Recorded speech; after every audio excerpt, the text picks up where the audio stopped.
Well, Alan Scott, the Green Lantern, has been a bit of a mixed bag, but I like some of what they're doing this week. Let's get into it. I'm Peter Franson from christiangeekcentral.com and Spirit Blade Productions. Welcome to Essential Issues Weekly, where I talk about DC Comics 1 week after their release on the Ultra tier of the DC Universe Infinite subscription service.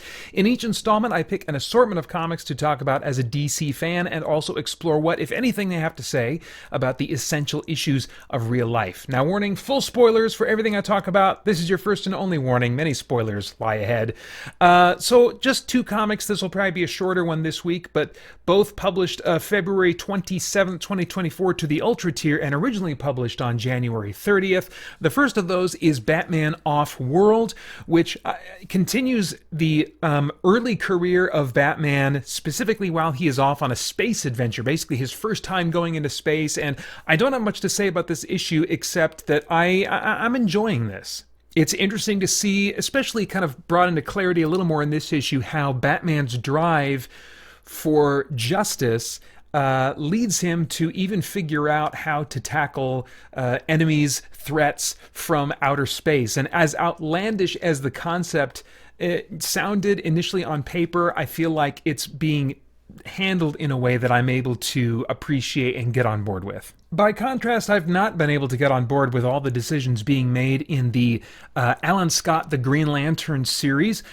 Issue number 4, some of those issues I was having are kind of dropped into the background a little bit, and we start having bubble to the surface some things that actually I'm very interested in seeing explored and maybe kind of reinvented, revisited for the character of Alan Scot. In this issue, we get kind of a retrace of the man that was calling himself Johnny Ladd. That was actually a Russian agent that was infiltrating the U.S. military in order to try and get his hands on this fabled Crimson Flame that the Russians wanted back during World War II. And in order to do that, he basically seduced Alan Scot, and the two became lovers in secret during World War II, and that allowed Johnny, or Vlad, I believe is his real Russian name, to get access to information that would lead him to this mystical power source. So although Johnny, or Vlad, appeared to die, he was able to get his hands on this power source,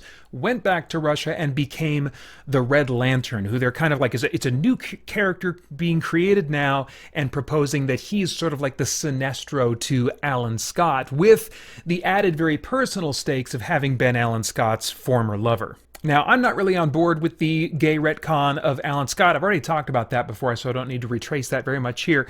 But I do appreciate that Alan Scott's kind of arch nemesis is someone that he was very close to, very emotionally vulnerable with in the past. And so that sense of betrayal, I think, is something that is transferable and distinct from the other elements that I can appreciate because of the emotional stakes that it's going to bring to any conflicts that they have in the future. What's interesting to me about this plot thread on a more philosophical or thematic level is that when this romance was being introduced earlier, it was very much about, like, you know, if we're feeling so strongly about this, then it must be right. It was kind of the basic sentiment.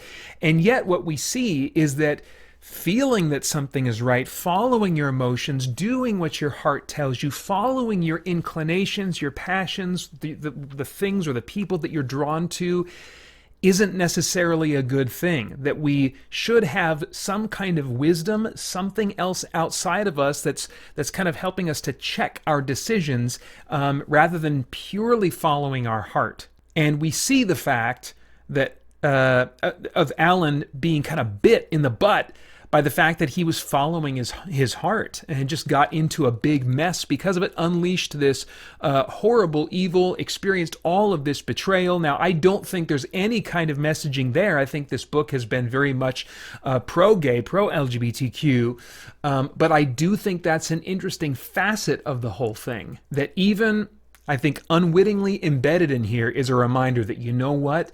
Following our passions, following our natural drives and inclinations, that can lead us to some actually damaging, terrible places. We've got to have something else governing our decisions. Anyway, on a geek fan level, what I really appreciate happening in this issue is they're sort of re-examining, re-exploring the nature of Alan Scot's power, and maybe kind of opening up a little bit what he's truly capable of. If you don't remember, Alan Scott's ring as a Green Lantern is different from the Space Corps Green Lantern rings. His is separate and unique. It is basically, it comes from the, what is it called? The Star Heart. That's right, which is what I believe the Guardians of the Universe use to take all the wild magic of the universe and kind of imprison it, store it in this thing called the Star Heart, and that is what became Alan Scott's lantern, from which his ring is made and charged. And so he has all this wild magic from the universe at his disposal. That is the nature of his power. And something similar is said about the Red Lantern here. And so these guys are dealing with power types that are really distinct from what we traditionally think of as the sci-fi Green Lantern stuff. But the nature of that power has always just kind of been like, I feel like a shrug and like, well, we're not going to explain it. It's just magic, kiddos. But it seems like they're going to be digging into it, opening it up, and explaining it a little bit more. As the Red Lantern says to Alan, flight, strength, even energy constructs like this are child's play, but walking through solid walls? I bet you don't even know how that little wonder works. Well, Alan evidently does understand a little bit. He says, you mean moving through the fourth dimension, which I've never heard it described in those terms before. Red Lantern says, yes, time. We're literally moving through space at a time when the wall or the ceiling or the mountain didn't or won't exist. That's time travel, Alan, and you didn't even know you were doing it. So, I think that tapping into these different elements of what the ring is capable of and fleshing them out a little bit more, that's a really exciting thing for me as a longtime Green Lantern fan. What's interesting to me is that they're still tying these rings to emotion, which is more of a more recent, relatively speaking, invention with the whole spectrum of colors for the Green Lantern rings. You know, that the whole core sci-fi side of things in the Green Lantern mythos has been focused on emotion. I've not really seen that as being tethered to Alan Scott's ring, but the Red Lantern here says, you know, the power of the Emerald Flame, like that of the Crimson, is derived from emotion. So we'll see where they go with that. He kind of criticizes Alan, saying, you were always so good at suppressing your emotions, even from me. So is this ultimately going to be another message of, hey, our true power is when we are free with our emotions? Well, there's some real damage that could come of that. I don't know if that's what the messaging is actually going to be. We'll have to wait and see. It also revives the question of, okay, is will really an emotion? I feel like that's kind of shoehorned in a little bit. I think will is the harnessing or the controlling of emotions in spite of our inclinations to feel or do or react otherwise. You know, randomly, it just occurred to me today, there's no ring color for sadness. That is such a major emotion, and I don't think there's any ring in the spectrum that covers sadness. So somebody's got to get on that.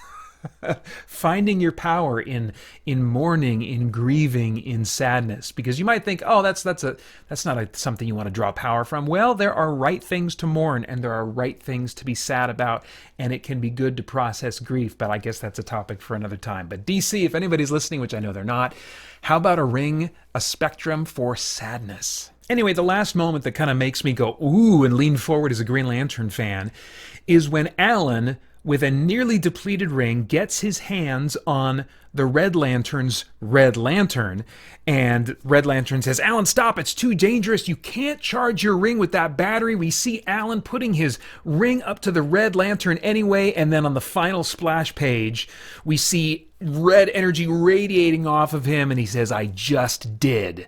And the tease for next issue is Rage of the Green Lantern. So I'm very interested to see how this is going to play out. I just like them adding new wrinkles, similar to how they kind of, Jeff Johns added some new ideas to play with that really stuck with the Green Lantern mythos. I think we might be seeing some new ideas being played with conceptually that will finally be among some ideas in this retcon of Alan Scot that I could get on board with and be interested in. We'll see. But that is why I am wearing the orange ring this week, because after reading Alan Scot Green Lantern number 4, for the first time I was really hungry for more of this. I was like, okay, yes, I'm digging this. I'm digging these particular new ideas. Give me more of these and let's see where it goes. But anyway, I think those are probably all of my thoughts on comic books for now. Which of these stories or any others from last week's on the Ultra Tier have got your attention, and why? I would love to get your thoughts, as always, in the comments below. Also, remember to check out christiangeekcentral.com for tons more content. Thanks for watching. Bye-bye.